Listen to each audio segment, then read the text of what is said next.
All right, good peoples. Late evening on Tuesday, going into a bunch of declarations. We'll have yield max later. Here's Defiance, Round Hill, a lot of stuff coming out.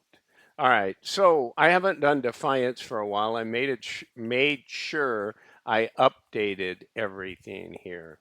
So in the Defiance, they converted their multiple year funds, their S&P 500, their their Nasdaq, and then they got a USOE. Let's see what else. These are sorry guys, I was trying to talk about these index ones up here, but I updated these as well. This is the targeted income, the SPY-T, the USOI on the USO oil index, and then the targeted Nasdaq fund. So I brought those forward. They declare on a different day. You can see here they declared a while back, 5:30. Ex dividend was 6.2, and they paid yesterday on 6.3. So now we're going forward with a QQY. Basically, the Nasdaq 100, the S&P, the old JEPI was the name, and the Russell 2000. So let's catch up on these. And then the big thing, they began to copy Roundhill because they saw all the euphoria and people moving into Roundhill because they wanted weeklies. So Defiance has done better, but their NAV erosion was horrible. So if I show you the stats all the way back, it's horrible. I tend to focus to when they started to do the weeklies. And I'm using that October 9th day. This is the latest declaration price, the distribution, and hence the yield. I actually should show this. Oh, I got a mouse problem here. I got a little mouse and I'm ordering a new Logitech because this thing just won't follow. It's optical and they've always worked, but whatever it is, it won't do what I want it to do. It won't grab the data right unless I do it really fast. And then I didn't really want these to be that way, but that's all right. I'll make them all green. All right. So now you got a yield and you don't care so much about the price being highlighted. So there's your yield. Let me see if I can I can't grab these three. Can't wait for this mouse to arrive. The new one. Let me make these. Okay. Yeah, the sensitivity in this optical is just not good anymore. And this one's a small one, and so it's so small in my hand that it's a pain in the, what to use. Okay, guys, these are the yields on the current distribution. So the problem is just the NAV, no matter what period, even over 10.9, you have pretty massive NAV erosion. As I said, they're doing better, but so is Roundhill even right now. If you look, most of those aren't positive. Um, and the SPY-T and SPY-T is one of the ones with this stability. It's giving a 10%. Look at these guys; they're 4 and 3. They weren't even positive for a while, especially the USOI when the oil index. It's come back a little bit now. Uh, but these guys, it was brutal for a while. Nothing worse than investing in what you think will be high yield, and you just like the total return is negative. I absolutely can't stand that. Why not go to treasuries, right? And get 3 or 4 or 5% or a CD or something. You invest in the stock market, and for some periods of time, you get a negative return. It's not good. I'm talking after dividends, right? So you get fooled. Oh, they're paying me all the time. Well, yeah, but where are you? All right.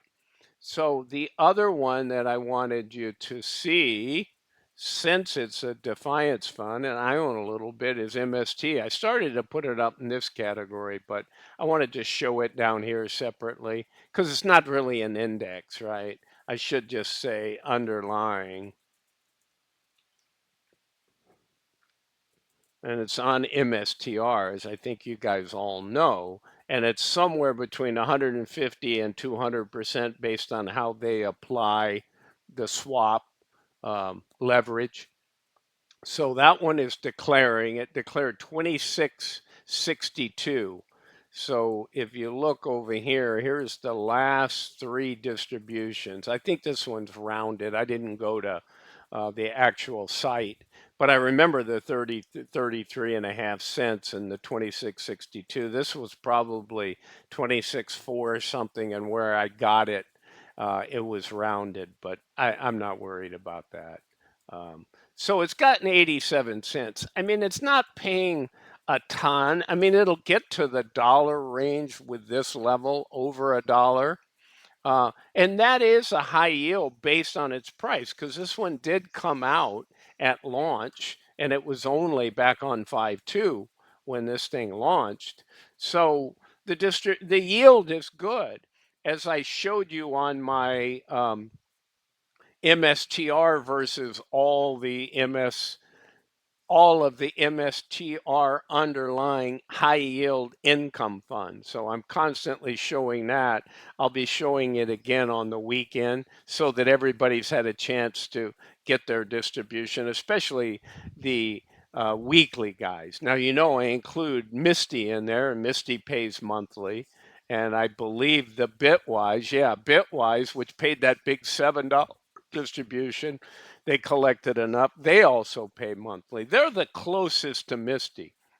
Most of these other things that are being launched, you know, and then, you know, I put a video out early about MSTW, right?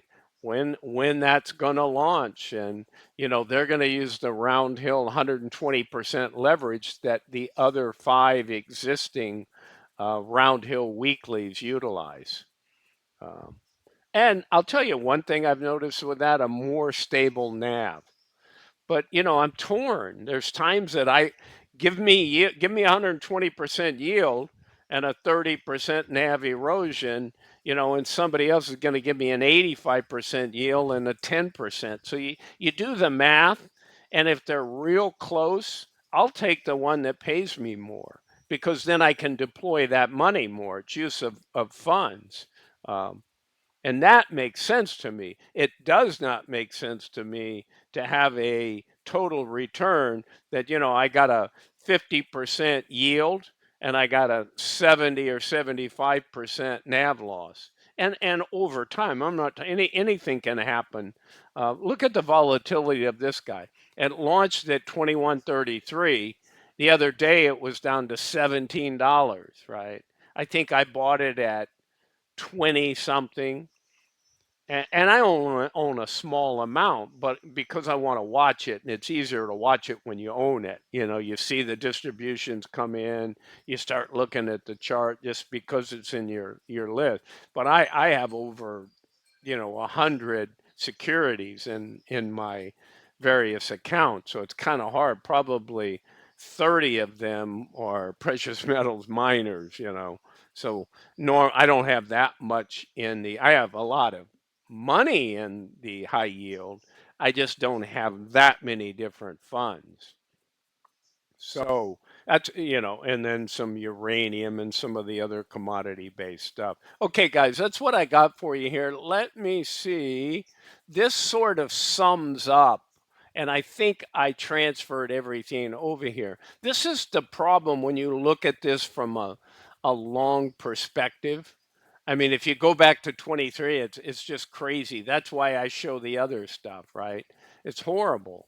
And but if you look at these targeted ones, I tell you what, that S&P 500, you know, it's between 956 showing on this guy and 11, I think, where I'm showing it over here. Hang on. Yeah, 10.16. And again, some of these you have to choose. I mean, uranium, you talk about, and so oil is also volatile. I mean, we could have $150 oil again, but we also may stay in the 60s for a while. The recessionary inputs say that oil's going to stay low. The war cycle, where you know you have munitions and you're, you know, flying troops and you're doing all that stuff, that can eat up a lot of oil. And all of the mining and I'm not even talking about precious metals now. I'm talking about um, the high need metals, the rare earth metals, the things that we in the US, although we're trying to get the regulations out of the way and improve that, and the deal they did in Ukraine,